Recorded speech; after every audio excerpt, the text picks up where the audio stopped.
Well, good morning, everyone.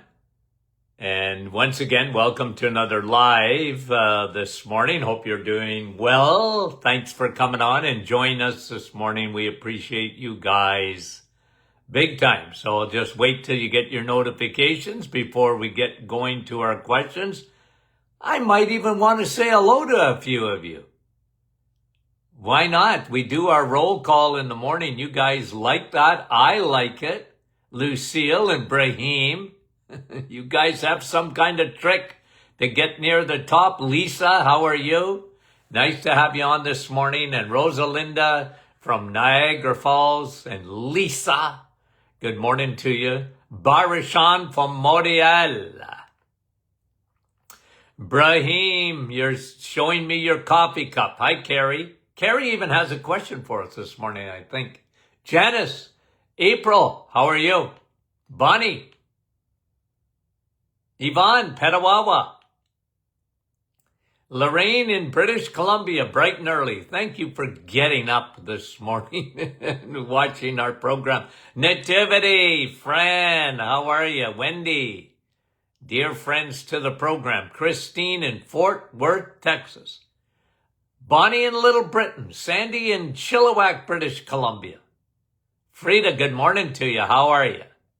And Sandy in Fergus Falls, Minnesota. Shelley is on with us this morning.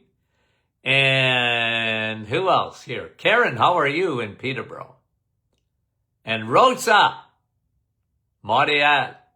Charlene in Mitchell, Ontario. Etta's on with us this morning. So is Heather in Miramichi. Arlene, good morning to you. Sherry is in Mississauga. Adrian, how are you? Danny Lay, Elaine in St. John, Newfoundland. Lynn from Aurora, good morning to you. Sharon in Kansas, how are you, Sharon, this morning? Hi, Lise. In sunny Sudbury, yes, it is. Yes, it is. Hi, Lise. And David, how are you, my friend, in Ridgeway? Lily in Cochrane. Dennis, how are you in Norwich? Denise in Oakville. A couple of more guys will get going. Hi, Wendy in Aylmer. Steph, Cambridge. Elaine, good morning. Gwen's on with us this morning from Alberta. Nicole from Magog, Quebec. Bonjour. Maureen in Boca. Chandra, I'm going to say hi to Yolande. I don't even know if she's on. Sue. Cheryl, how are you in West Virginia? And Helga, good morning, saying hi. She always says hi to Dave. Or Dave and Helga. I'm all mixed up. Darlene, hi, Lise from Sturgeon Falls. Kevin, there he is. Are you still traveling, Kev? Gail and Cecilia. Okay, let's get going. Hi, Peggy. Pleasant Valley, nice to have you on this morning. Patricia from Florida, we love you guys. I'm going to say hi to Doc McEwen. I never see her name. Hi, Linda. Okay. This is from Tam, and she has been diagnosed. Wait a minute. Yep, she's been diagnosed with celiac. Okay? So celiac, right? Gluten. Let me just say this, Tam, okay? Not to you specifically, but others, okay? Because there's true celiac, and I mean it, true celiac. And that is an autoimmune. You can't have gluten. But there's a lot of people they don't have true celiac. I called it gluten schmuten, meaning that it really wasn't the gluten, it was their leaky gut. Okay, so I'm not putting you there, Tam, because you've actually been diagnosed. You had a biopsy or whatever, and they found celiac. Well, you can not go near it. But most people have an intolerance. That's a different thing. because that can be fixed. That can be fixed by regenerating the gut. And, I think you're doing everything. Like bone broth, I really love bone broth. Every leaky gut patient I had that gives them an autoimmune and not necessarily celiac, I get them off the carbs. I get them off sugars. It's amazing how well they do. You get off carbs, you get off sugars, you live on eggs, meat, and dairy, good dairy like butter and cream, not milk. They do well. And bone broth, digestive enzymes. Okay? Gut ease. I had them on all of it because of what we call mucilages and regenerating the gut. You should be on those anyways, because, obviously you have, Tam, a true celiac. Most people, they don't know, because it's, first of all, unless you're doing a biopsy or whatever, you can't even diagnose it. But a lot of people have an intolerance, okay, to the gluten, and it's not celiac.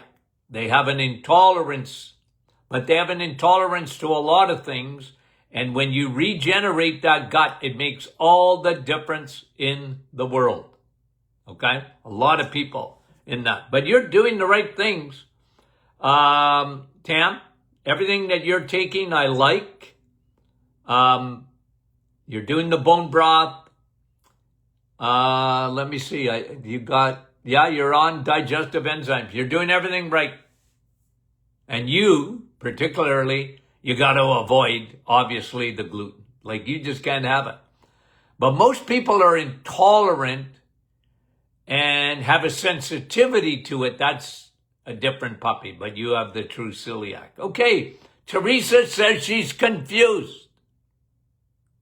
Teresa, don't be confused. But she says she is. And Teresa, that's all right. I would rather you ask than guess, because you're confused. And I give you a lot of information. I try and repeat, rinse and repeat. Rinse and repeat. Okay? So that's all right. You're confused. Let me repeat it one more time. Here's her questions. I haven't figured out what number is important. Okay? What are we to keep our eye on?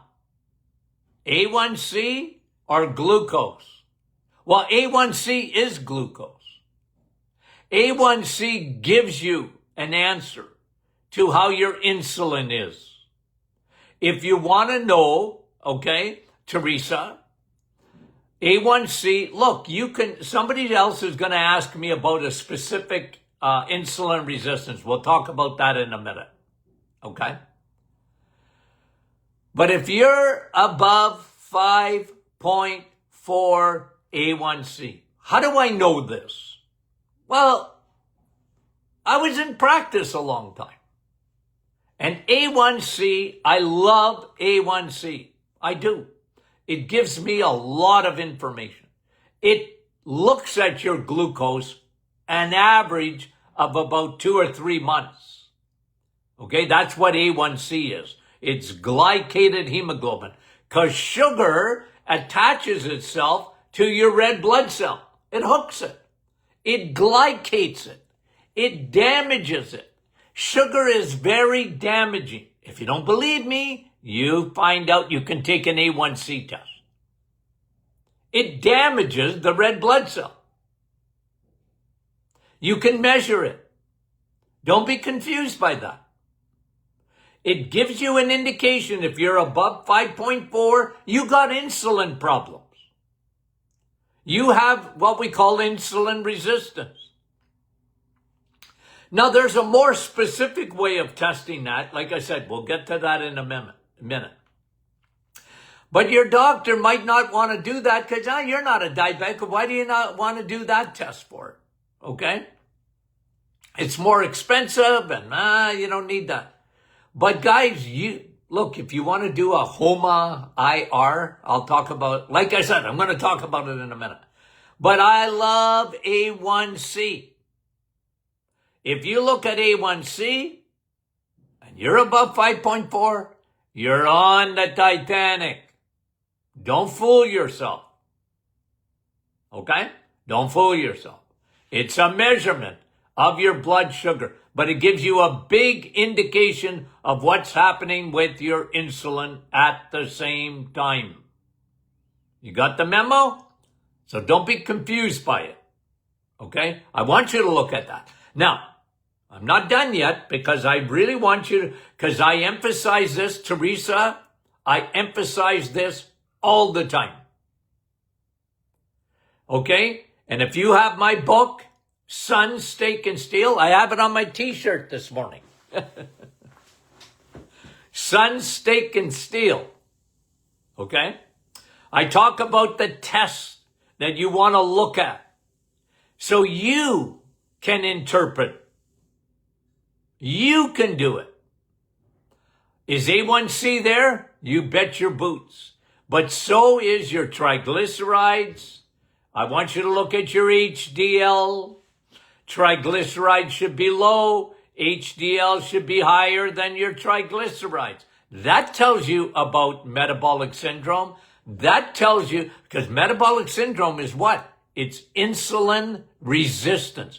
It's when your insulin been coming around to your cells, trying to get the doors open so you put sugar in. Right? Insulin is a traffic cop.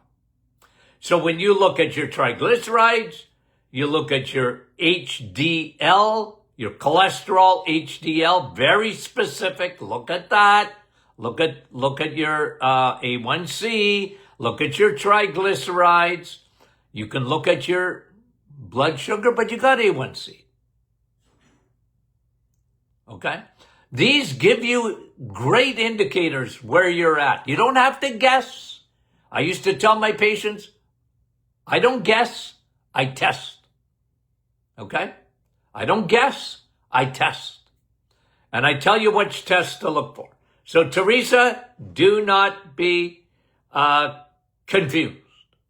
But I'm glad you asked, because a lot of people, I don't care, they don't mind the repetition. I know they don't, because we get the feedback. Dr. Martin, I'm glad you went over that again. Hey, that's my job. Educate. Marge is asking, I think I answered this last week too, but hey, burning mouth syndrome. Generally, when I found burning mouth syndrome, what did I find? Okay, because I got to give you what I found in my clinic. I can give you my experience.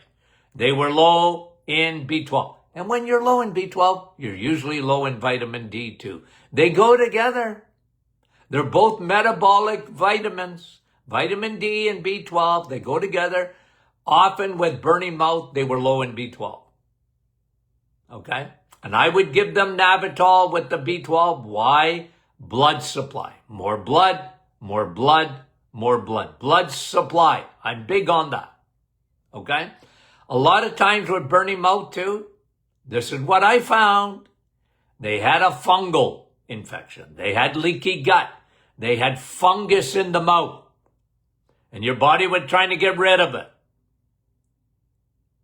You have an overreaction to some extent to the yeast, the fungus. Okay? Leaky gut, probiotics, oil of oregano. Take it every day. I'm taking a B complex, 3,000 micrograms of B12. Are you swallowing it? Are you taking a B complex with 300 micrograms? That's for mice. Okay? Marge, that's for mice. If you're taking a B complex and you're swallowing it, you're not getting the B12 in it because you can't swallow a B12. That's why they used to give B12 shots because you can't swallow it. But you can take a sublingual B12 and let it melt in your mouth. And this way, it bypasses the digestive tract, goes right into your bloodstream the way B12 should, okay? So when you take a B complex, you want to take a B complex? I tell people, look, you want to take a B complex, why don't you just eat steak? But if you do, I got no problem with it. But just understand you're not getting B12. Even if it's in there, you're not getting it. It doesn't show up in your blood. Okay? So, thank you, Marge, for that question. Shauna, my son has an inner ear virus causing vertigo-like symptoms. No fun. Okay. Question is, can I drop a few drops of oil of oregano in his ear? No, don't do that. Don't do oil of oregano in the ear. Okay? It's too strong. Now, you might put it in, like, I don't know if any of you guys have a Navage or whatever. You can put a couple of drops, and I mean diluted big time, in do you know what Navage is? Sort of a vacuum cleaner for the sinuses, okay? But what I used to do with my patients is you put a couple of drops of oil of oregano on a Q-tip. Now, don't go far in. Just put it on the edge of the ear here, in the canal. Don't even go down the canal. Just on the edge of it. And that oil of oregano, but you got to be careful, okay? In the ear, I wouldn't put it without being severe. I wouldn't put it in there. Not like that, okay? Like I said, you can put oil of oregano in the Q-tip in your sinuses. You can breathe it in and, like push one sinus in and like that with oil of oregano. Yes, you can do that. Okay. Doris, how do you advise how to deal with frozen shoulders as a result of menopause? What happens there? What happens in menopause? Okay? Men, we don't get that. We don't get menopause. Even though it's called menopause. Okay? Because it ain't men. They get menopause. We get andropause or whatever, but we don't have trouble with estrogen and progesterone. The key to a frozen shoulder in a lot of women in menopausal is estrogen coming down, but progesterone comes down even further. It dries everything out, including your tendons, including, down in the privates. Women get dry, right? So, menopausally, it happens. And women, for almost no reason, they can develop a frozen shoulder where they lift their shoulder, okay? Now, you got to lubricate. One of the best things is to elevate your progesterone. Our menopausal formula is made for that, to elevate progesterone. And again, people always, like if you listen to even gynecologists, they'll tell you, your estrogen is down. We got to give you estrogen. I particularly don't like that because estrogen is a growth hormone. And you got to be very careful. You're far better off elevating your progesterone to balance things out. It's balance you need. I also love high DHA. It's a lubricator. I like Navitol, even for frozen shoulder. Why? Because it sends extra blood supply. Shoulders, hips are what they call avascular joints. You don't get a lot of blood supply in your shoulder. That's why when you get a frozen shoulder, it's so hard to heal. Now, the exercise I really like is you lie on your back, get a yardstick or a golf club or a broom, and you lie flat on your back on your bed. And you bring your both arms, even the bad arm, you bring it, and with your good arm, you elevate your arms over your head, laying flat on your back. Do it 20 or 30 times, 3 or 4 times a day. In the middle of the night, if your shoulder's bothering you, take out your yardstick or golf club, and then you'll go back to sleep. Because there's no blood in the shoulder. There's so little blood. They're called avascular joints. It's why they don't heal well. That's why hips don't heal well. Hips, because there's not a lot of blood there. Okay? Thanks for the question. Okay, who's next here? Come on.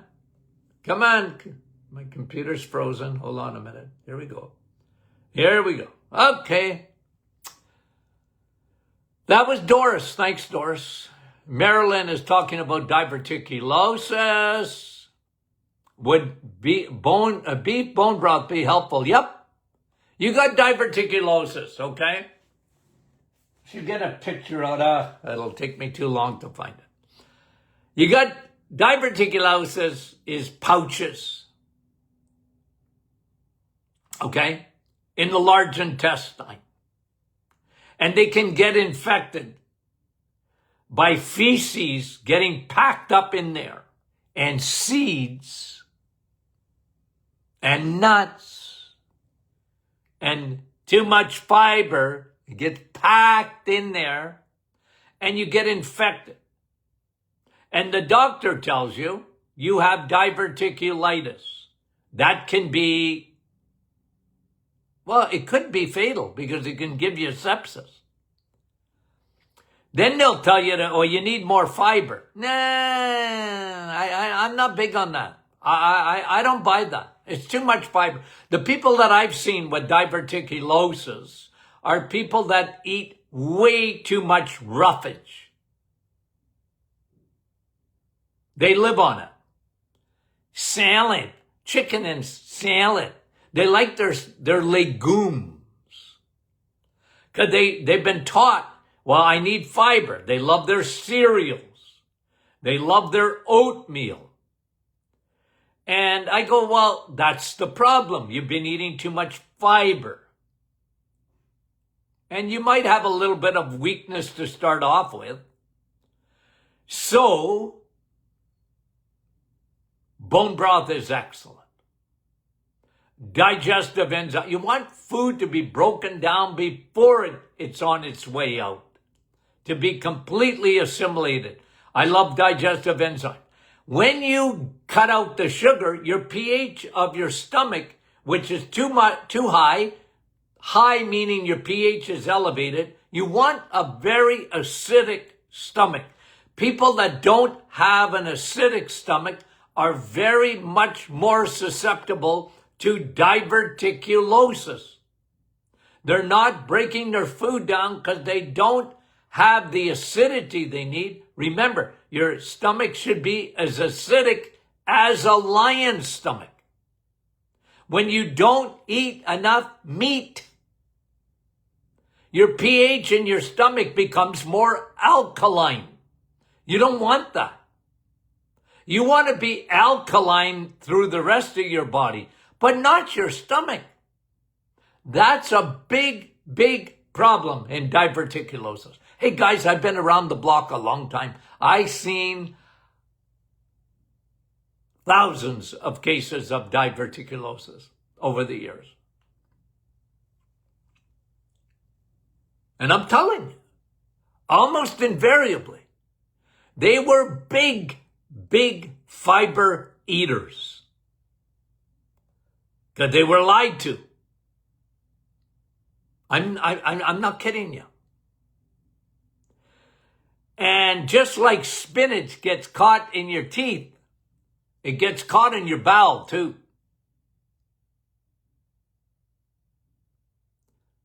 That's me. It's the way I look at it. Okay? Paul, his wifey I like that. She had some of her bowel taken out. No front. But she had, after her colonoscopy, showed a cancerous. Okay. This could affect bile secretion. She goes through bouts of urgency and loose stools. Did the doctor recommend Metamucil? No, I don't recommend Metamucil. Okay, I really don't. I don't like it. I like coffee. Best fiber in the world's coffee. Water, I like those two. I like digestive enzymes. 100% your wife needs to, your wifey, okay, because that's what you called her, Paul. Your wifey, she needs to be on digestive enzymes and probiotics. Those, my friend, are much better than Metamucil, okay? Those are much better. And no sugar. Okay, Suzanne. Her daughter has low iron, and one of her cartilages on her knee are done. She's bone on bone. No fun. No fun. The doctor said, okay,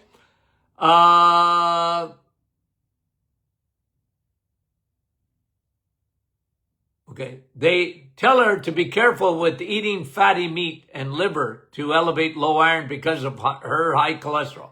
Now, Suzanne, I don't know if you can see my face. I'm getting a migraine. You can't tell?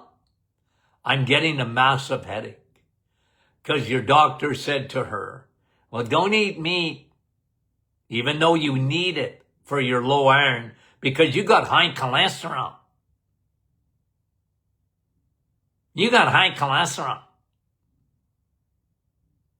Well, Suzanne, I don't agree with your doctor, okay?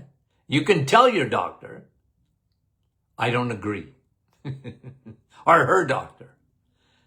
It's crazy. She needs meat. She's low in iron. She needs liver. I don't even like liver, and I'm telling her to eat liver. I like steak. She needs it. She's got low blood. She needs B12 too. It's a factor. I guarantee it. Okay? Cholesterol. I hope she has high cholesterol. You want high cholesterol. Oh, my migraine's going down because I got it off my chest. Oh, I go crazy.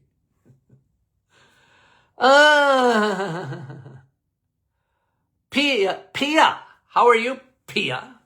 You want to know how to lower CRP? C-reactive protein. Guys, it's in my book, Sun, Steak, and Steel. I talk about CRP, very important test, because it's an inflammatory marker. And a lot of times the inflammation is silent.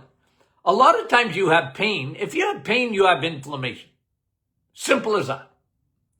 But a lot of times you have no pain and you have no idea that you got inflammation, except when you take a CRP test, C-reactive protein, and it's elevated. Then you have what we call silent inflammation. How do you lower it? Well, number one, let's start with diet, because I always do. Start with food. You know what's inflammatory? Sugar. Sugar. And crappy carbs. Fast, processed, hyper-processed foods. They're very inflammatory. So cut it out. Eat eggs. Eat meat till it's coming out your ears. And good dairy. And you will see. That helps. And I'm very big on omega-3, especially the DHA, because it's very anti-inflammatory. So is Navitol, the pine bark extract. Why? Because it opens up the blood supply. And then I'm very big on curcumin. I like the combination of things. Vitamin D, by the way, is very anti-inflammatory. Thank you very much for the question, Pia. Okay. And does Dr. Martin talk about this? Yes, I did. I just put out an email last week or this week. Can't remember. I noticed that his supplement, vitamin D3, is made with MK7. Well, I'll tell you why we choose MK7. MK4 is good. MK7 is better. I'll tell you why. Because MK7 is the better bouncer. What?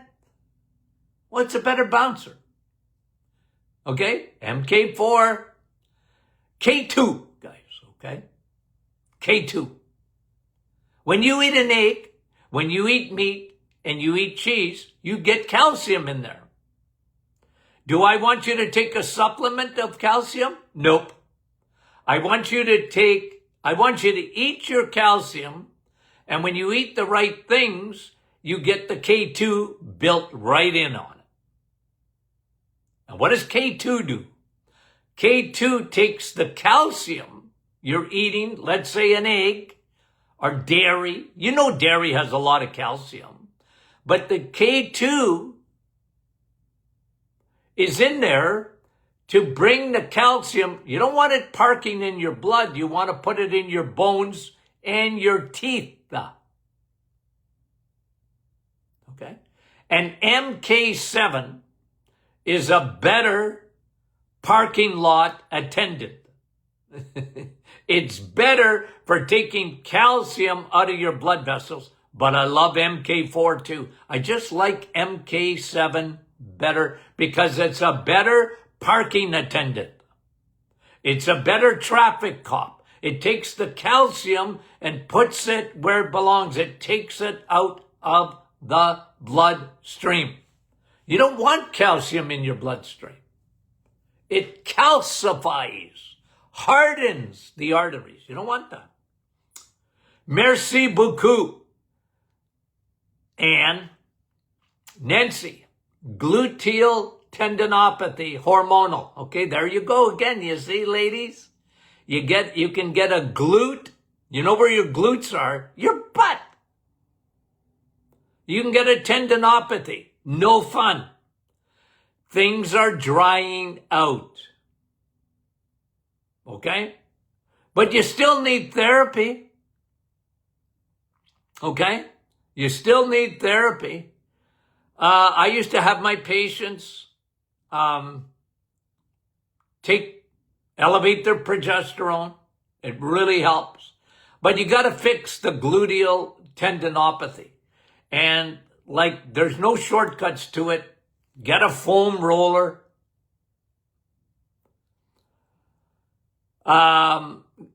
If you can get a therapist that will get right at it, it's very good.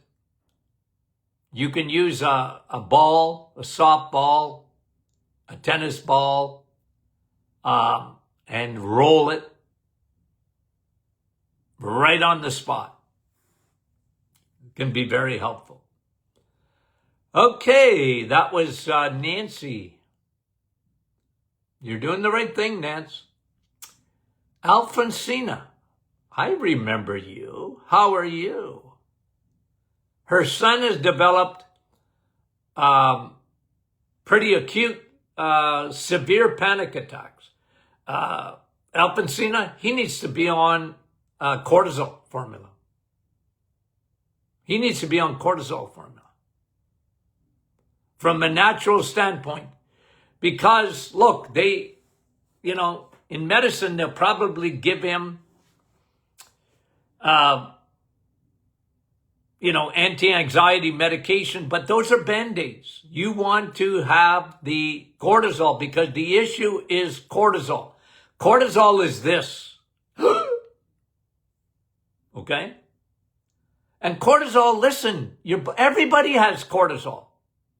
Everybody has it. It comes out of your adrenal glands. Your brain tells your adrenals, release cortisol. Okay? And when it's normal, cortisol's higher in the morning and it goes down at night so that you can sleep. But when you get a panic attack, your adrenals, and a lot of times they get exhausted, by the way. They are over-secreting the hormone cortisol. Therefore, a panic attack is this, okay? I'm getting chased by a lion. And they're not, but they think they are. The body has overreacted. And cortisol is, you need it, but you don't want it to be over-secreted. You just don't want it to be over. That's exactly what's happening with your son. Okay, so if he's on any kind of meds, that's only Band-Aids. He wants to fix this long term. And one thing that elevates cortisol is insulin. I wrote a book years ago. Serial Killers, 2 hormones that want you dead. Insulin and cortisol. And insulin elevates cortisol. Cortisol elevates insulin. Even without food. Because it elevates blood sugar. It's trying to get you ready for the fight or flight. That's what it does. So the cortisol formula, and hundreds of thousands of people have taken that product. And they find that formula, in my opinion, okay, is the best one on the market, and it ain't even close. And if you go to our website, martinclinic.com, read the reviews on that product. Real reviews of patients and people that have tried that product that I don't even know about. Okay? Okay. So let's leave it at that, guys, for this Friday, because we'll take it up on the rest of it on Monday, because I've got too many to go through and I won't get through it if I don't do it on Monday. Okay? So we don't want to rush through. We got another day to do it. We'll do it the rest on Monday. Q&A Monday. Okay, guys. So thanks for all the questions. We love it. We want to answer your questions. Don't be shy. Don't be shy. Okay? And praying for her daughter there, Leela. I've known Leela since she's a little girl. Serious car accident. Praying for you guys. Okay, we love you guys. Talk to you soon.